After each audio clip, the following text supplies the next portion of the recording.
At exactly 8:09 last night, the protests suddenly went quiet. In memory of a student who fell to his death during a police operation last week. The silence ended with a now familiar chant.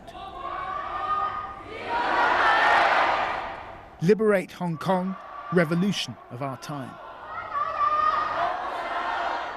And then it was back to building their defences.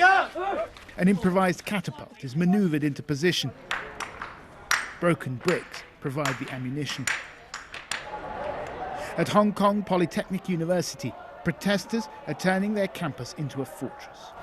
There are just so many levels to this barricade. If you look, there's, 2 rows of office furniture there, essentially. The bricks that they put on the stairs, it looks like they poured oil on the steps as well. Then we've got these little bits of hose pipe with nails to prevent people coming in.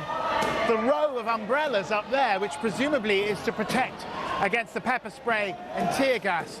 And then if you look around you, every single entrance and exit to this campus has been blocked off, and everybody coming in is being searched. How far are you prepared to go to defend your campus? We have write notes for our family already. What do you mean? If we lost our life, and then that notes will go to our family. You've written a note to your family in case you die? I think most of us. Are you serious? Yes, of course. Does your family know about this? Yes. What do they say? I have a very lucky family. They support me. But they must be terrified. Who are not? Everyone is terrified. Who are not? Is it really worth it? We think so. Why? Because this is our home. Hong Kong is our home. At campuses across the city, all classes are cancelled. Mind the glass. Universities have become the epicentre of this revolt. The protesters are overwhelmingly young, but they're not all students here. They're office workers, music teachers, even school children. Officials here and in Beijing say they're driving this city to the brink. Here's an improvised catapult. Police used live ammunition again this week, and the protesters' tactics are becoming more radical in response. This is a serious weapon that could kill someone. Are you prepared to risk killing a police officer in defense of your cause? If they come, we just want to stop them. We are not going to kill anyone, but if someone wants to kill you, you need to fight against them. At PolyU, they're expecting a confrontation with police. They've seen it happen at other universities. No one knows how long the standoff might last, but in the canteen they're preparing for the long haul, with everything you might need to hold out in the event of a siege. But people are on edge. Suddenly, there's a commotion.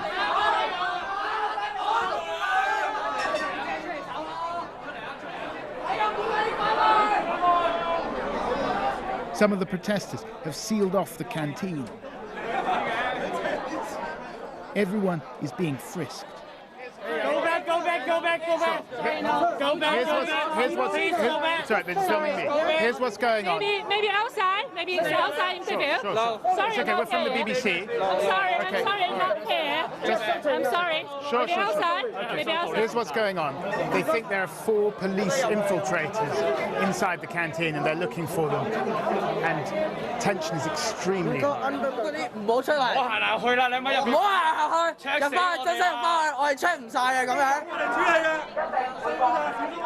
They search, but they find no one. Either they got away, or it's one of those rumours that goes viral over messaging apps. Outside, they're testing their catapults. Engineering students using the Department of Finance and Accounting for target practice. At one of the entrances, on a footbridge over the main highway, they keep watch all night. This confrontation, that began with opposition to an extradition agreement with Beijing, has grown into something much more fundamental. The protesters want something that the authorities will not give them: full democracy. And there seems no hope of a political solution. I'm putting myself in the shoes of a police officer. If a box of those petrol bombs rains down on my head, I might be tempted to use real bullets to defend myself. Are you not worried about that? I believe every one of us is afraid of being shot by live rounds. If they want to fire live rounds, they will fire it anyway. What I'm asking you, I suppose, is are you worried about this situation escalating? Of course we are, but we have no choice. We think freedom is more valuable than our life. On the footbridge, the protesters are doing two things. They're holding one of the main entrances to the campus, but also they've closed off a major highway, a key artery into the city.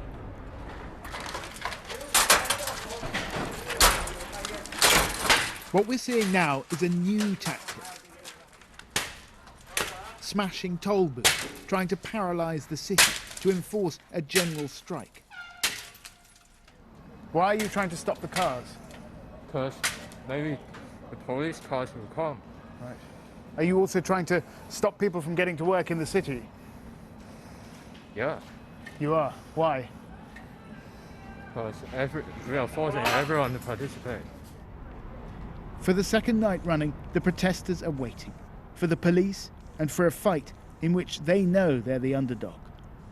This is a nervous vacuum that becomes more dangerous as the hours tick by.